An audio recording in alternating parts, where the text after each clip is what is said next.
Welcome to my channel friends. આગળના વિડીયોમાં આપણે જે સલવાર પેન્ટનું કટિંગ જોયું હતું તે જ પેન્ટનું આજે સ્ટિચિંગ જોવાનું છે. કટિંગ જેટલું ઇઝી હતું તેટલું જ ઇઝી પેન્ટનું સ્ટિચિંગ પણ છે. આ કમરનો બેલ્ટ છે અને આ બોટમનો બેલ્ટ છે. સૌપ્રથમ આપણે આસનની જે ગોળાઈ હતી તે ફ્રન્ટ જોડે ફ્રન્ટ અને અહીંયા બેક જોડે બેક જોઈન્ટ કરી લઈશું. બંને ભાગના આસન જોઈન્ટ કરી લીધા પછી આવી રીતે ઓપન કરી અને આ જે ફ્રન્ટ સાઈડ છે આ બેક સાઈડ છે અને આ ફ્રન્ટ છે, આવી રીતે ગોઠવી અને બેની સાઈડ જોઈન્ટ કરી લેવાની. અહીંયા આ સાઈડનો ભાગ છે તે અહીંયા સીધી સિલાઈ લગાવી લઈશું. બંને સાઈડ આવી રીતે જોઈન્ટ કરી લીધા પછી હવે બોટમ રેડી કરી લઈશું. તેના માટે આવી રીતે રાઈટ સાઈડ ગોઠવી અને બોટમનું જે આપણે સ્ટ્રીપ કટિંગ કરી હતી તેમ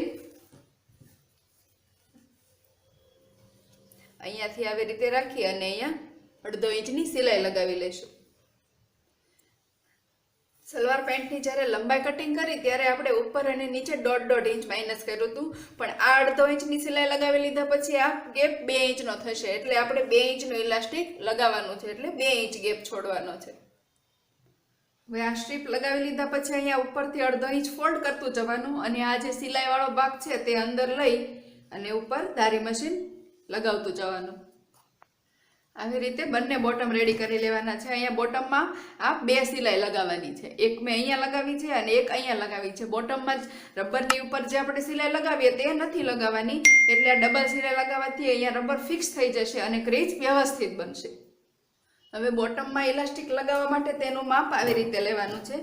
બોટમને ડબલ ફોલ્ડ કરી લેશું, આવી રીતે ફોલ્ડ કરી લેવાનું, આ એક અને આ બીજો ભાગ, અને આ જેટલું માપ આવે તેટલું ઇલાસ્ટિક લેવાનું. એમાં 2 ભાગ કરી લઈશું બંને સાઈડના. હવે આ ઇલાસ્ટિકને પહેલા પિનથી બોટમમાં આવી રીતે લગાવી લઈશું.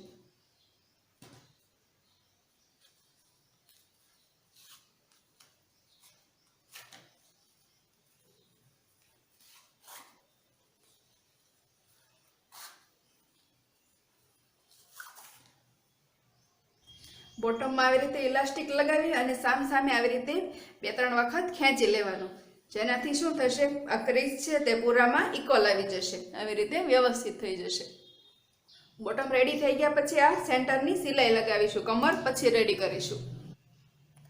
હવે કમરમાં બેલ્ટ લગાવી લઈશું. જે રીતે બોટમમાં આપણે આ બેલ્ટ લગાવ્યો તો એ જ રીતે કમરમાં લગાવી લેવાનો છે. બેલ્ટ લગાવી લીધા પછી ઇલાસ્ટિકનું માપ કેવી રીતે લેવું તે જોશું.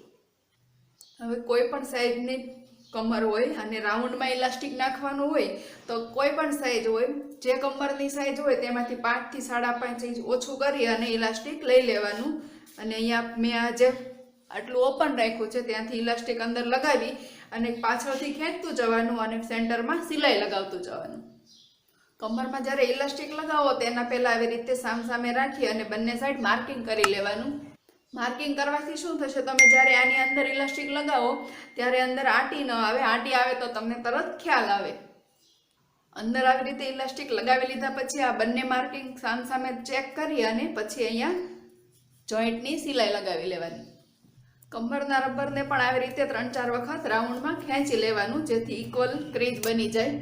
આવી રીતે ક્રીજ બધી વ્યવસ્થિત બને અને પછી અહીંયા સેન્ટરની સિલાઈ પછી લગાવવાની.